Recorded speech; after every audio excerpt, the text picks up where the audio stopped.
Good morning students. कक्षा 8वीं की हिंदी की पाठ्य पुस्तक सुलभ भारती से पाठ 3 पढ़ेंगे, जिसका शीर्षक है लकड़हारा और वन, जिसके लेखक अरविंद भटनागर जी हैं। लेखक परिचय। अरविंद भटनागर जी एकांकीकार के रूप में प्रसिद्ध हैं। पर्यावरण परिरक्षण के लिए वृक्षारोपण एवं वृक्ष संवर्धन की आवश्यकता पर हमेशा आपने बल दिया है। परिरक्षण, सुरक्षा, संवर्धन यानी वृक्षों को ज्यादा लगाना।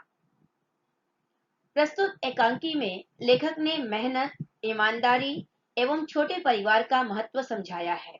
आपका कहना है कि पेड़ पौधों से हवा, पानी, फल मिलते हैं, अतः हमें पेड़ पौधों, वनों का संरक्षण करना चाहिए। संरक्षण, सुरक्षा करनी चाहिए, वृक्ष हमें ज्यादा लगाने चाहिए और वृक्षों को काटना नहीं चाहिए। लेखक एकांकी के माध्यम से इस एकांकी के माध्यम से लेखक कहना चाहता है और जोर देना चाहता है दो बातों पर। पहली बात तो कि हमें जंगल काटने नहीं है, वनों को संरक्षित करना है, उनकी सुरक्षा हमें बढ़ानी है, क्योंकि वनों से ही हमें फल फूल मिलते हैं और हमारा वातावरण शुद्ध बना रहता है। दूसरा, उन्होंने लकड़हारे का उल्लेख किया है, जो कि बहुत ही ईमानदार है और अपना परिवार चलाने के लिए मजबूरी में पेड़ काटता है। इस पूरी एकांकी में लेखक ने बहुत ही प्रभावशाली वर्णन किया है, उसे हम पढ़ेंगे। पहले पात्र परिचय। लकड़हारा एक ग्रामीण व्यक्ति के रूप में भगवान। तीसरा पात्र है लकड़हारे की पत्नी। चौथा पात्र है एक हरा भरा पेड़। पहला दृश्य, एक लकड़हारा टहलता हुआ मंच पर आता है। लकड़हारे के हाथ में कुल्हाड़ी है। कुल्हाड़ी जिससे पेड़ काटते हैं, लकड़ी काटते हैं। वह पेड़ के पास आकर रुक जाता है। लकड़हारा पेड़ को देखकर, चलो आज इसी पेड़ को काटें, इससे आज की रोटी का इंतजाम हो जाएगा। पेड़ की डाल काटने के लिए कुल्हाड़ी चलाता है, पर कुल्हाड़ी हाथ से छूटकर नदी में गिर जाती है। लकड़हारा चिंतित एवं दुखी स्वर में, हे भगवान, मेरी कुल्हाड़ी, पानी गहरा है, तैरना आता नहीं, कैसे काटूंगा, क्या बेचूंगा, आज बच्चे क्या खाएंगे। इसी बीच भगवान ग्रामीण व्यक्ति का वेश धारण कर मंच पर आते हैं।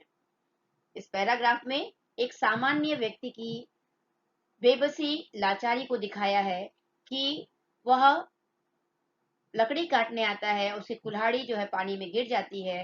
वो परेशान हो जाता है कि आज वह घर में बच्चों को क्या खिलाएगा।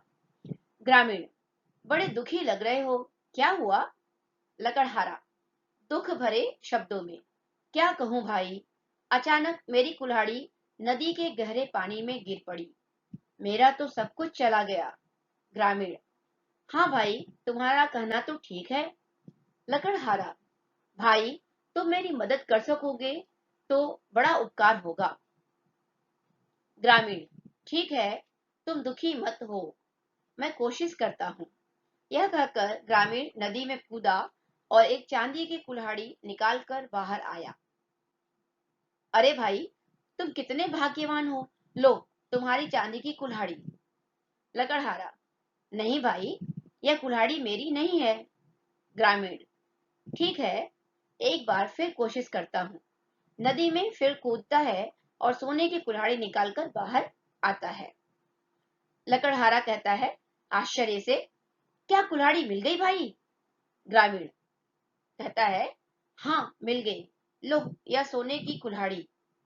लकड़हारा, नहीं भाई, मैं तो बहुत गरीब हूँ, यह सोने की कुल्हाड़ी तो मेरी है ही नहीं। दुखी होकर, खैर जाने दो भाई, तुमने मेरे लिए बहुत कष्ट उठाए।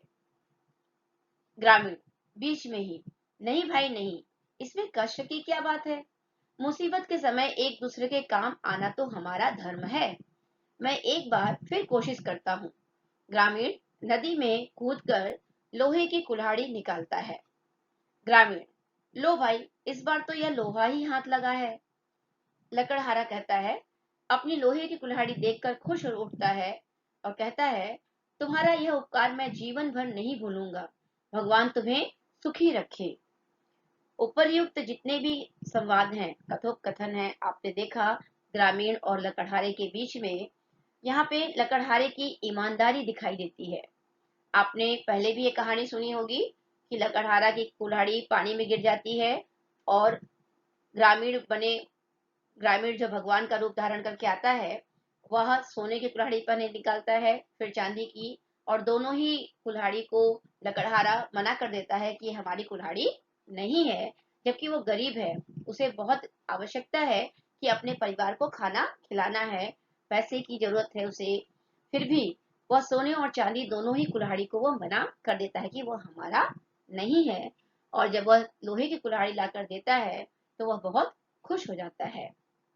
तो यहाँ पे लकड़हारे की ईमानदारी दिखाई देती है और कुल्हाड़ी गिरने से उसकी मजबूरी भी दिखाई दे रही है कि वह पेड़ क्यों काटने आया है। ग्रामीण कहता है, एक बात मेरी समझ में नहीं आई। लकड़हारा पूछता है हाथ जोड़कर, वह क्या? ग्रामीण, मैंने तुम्हें पहले चांदी की कुल्हाड़ी दी, फिर सोने की दी, तुमने नहीं ली, ऐसा क्यों? लकड़हारा, दूसरे की चीज को अपनी कहना ठीक नहीं है। मेहनत और ईमानदारी से मुझे जो भी मिलता है वही मेरा धन है। ग्रामीण चला जाता है और भगवान के रूप में मंच पर फिर से आता है। यह दृश्य में देखिए, लकड़हारा कुल्हाड़ी लिया हुआ है और पेड़ जो है उसकी मुख मुद्रा देखिए, आश्चर्यचकित रो रहा है कि हमें मत काटो। भगवान, धन्य हो भाई, मैं तुम्हारी ईमानदारी से बहुत प्रसन्न हूँ, लेकिन एक शर्त पर, तुम हरे भरे पेड़ों को नहीं काटोगे, न ही लालच में पड़कर जरूरत से अधिक सूखी लकड़ी काटोगे। लकड़हारा कहता है, मुझे शर्त मंजूर है। पर्दा गिरता है। दूसरे दृश्य में मंच पर लकड़हारा सो रहा है। मंच के पीछे से उसकी पत्नी आवाज देती है। पत्नी, अरे रामू के बापू, घोड़े बेचकर सो रहे हो क्या? आज लकड़ी काटने नहीं जाना है? लकड़हारा, जाता हूँ भगवान। अपनी कुल्हाड़ी उठाकर जंगल की तरफ जाता है। मन ही मन सोचता है, जिधर देखो दूर तक जंगल का पता नहीं। जो थे वे कटते जा रहे हैं और उनकी जगह खड़े हो रहे हैं सीमेंट के जंगल। सीमेंट के जंगल यानी घर बन रहे हैं। अचानक उसे चोट लगती है, वह चीख उठता है, फिर एक पेड़ की छांव में बैठ जाता है। आहा, कितनी ठंडी छाया है। सारी थकान दूर हो गई। हरे भरे पेड़ के नीचे से उठकर अपनी कुल्हाड़ी संभालता है। चलो यही सही, इसे ही साफ करें। कुल्हाड़ी चलाने की मुद्रा में हाथ उठाता है। पेड़ कहता है, अरे अरे, ये क्या कर रहे हो? लकड़हारा चौंक कर, कौन? आसपास नजर दौड़ाता है। पेड़ कहता है, अरे भाई, यह तो मैं हूँ। लकड़हारा कहता है डर कर, कौन? भूत। पेड़ कहता है, डरो नहीं भाई, मैं तो पेड़ हूँ, पेड़।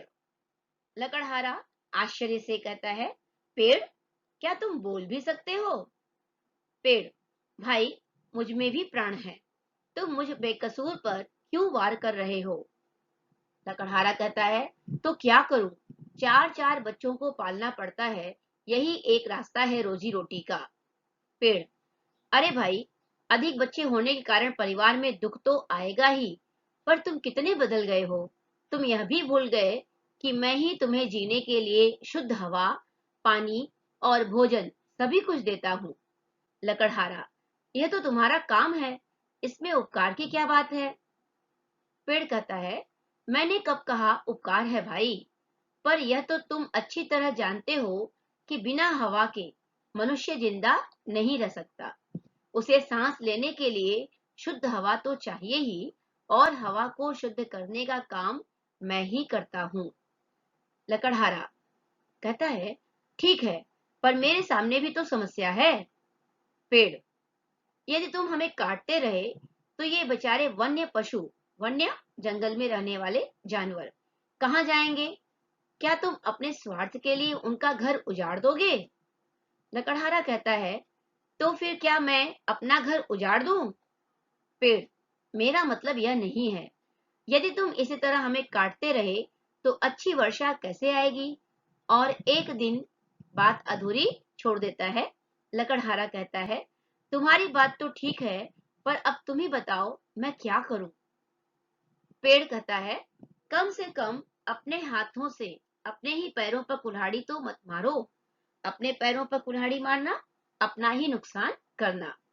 कभी हरा भरा पेड़ मत काटो, उन्हें अपने बच्चों के समान पालो, ताकि चारों ओर हरियाली छाई रहे। लकड़हारा हामी भरता है। उसी समय पर्दा गिरता है। उपर्युक्त संवाद से, लकड़हारा और पेड़ के कथन से बच्चों यह समझ में आता है कि अगर परिवार बड़ा रहेगा तो हमेशा वहां पे दुख रहेगा, और अगर परिवार छोटा रहेगा तो सुखी परिवार रहेगा। और दूसरा कि जंगल में जो हरे भरे पेड़ हैं उनको हमको नहीं काटना चाहिए। जहां तक हो हमें पेड़ लगाकर वनों की सुरक्षा करनी चाहिए। ज्यादा से ज्यादा पेड़ हमको लगाने चाहिए, ताकि वातावरण पर्यावरण शुद्ध बना रहे और हमारी सांसें चलती रहे। और मनुष्य को ईमानदार होना चाहिए, छोटा परिवार रखना चाहिए, ताकि वे सुखी रहे। शब्द वाटिका। शर्त, बाजी, बलि, आहुति, भेंट या चढ़ावा। घोड़े बेचकर सोना, निश्चिंत होकर सोना। अपने पैरों पर कुल्हाड़ी मारना, खुद अपना नुकसान करना। मुहावरे, हामी भरना, स्वीकार करना। सूचना के अनुसार कृतियां करो। क्वेश्चन नंबर 1 संजाल पूर्ण करो। क्वेश्चन नंबर 2 संक्षेप में उत्तर लिखना है। क्वेश्चन नंबर 3 कृति पूर्ण करो। पाठ में प्रयुक्त धातुओं के नाम, सोना और चांदी आया हुआ है वो आपको लिखना है। भाषा बिंदु, निम्न वृत्त में दिए संज्ञा तथा विशेषण शब्दों को छांटकर तालिका में उचित स्थानों पर उनके भेद सहित लिखो। एक मैं आपको बता रही हूँ, जैसे नदी संज्ञा में लिखेंगे और भेद में लिखेंगे जातिवाचक संज्ञा। क्वेश्चन नंबर 2 में पाठ में प्रयुक्त कारक विभक्तियां ढूंढकर उनका वाक्यों में प्रयोग करो। उपयोजित लेखन किसी मराठी निमंत्रण पत्रिका का रोमन अंग्रेजी में लिप्यांतरण करो।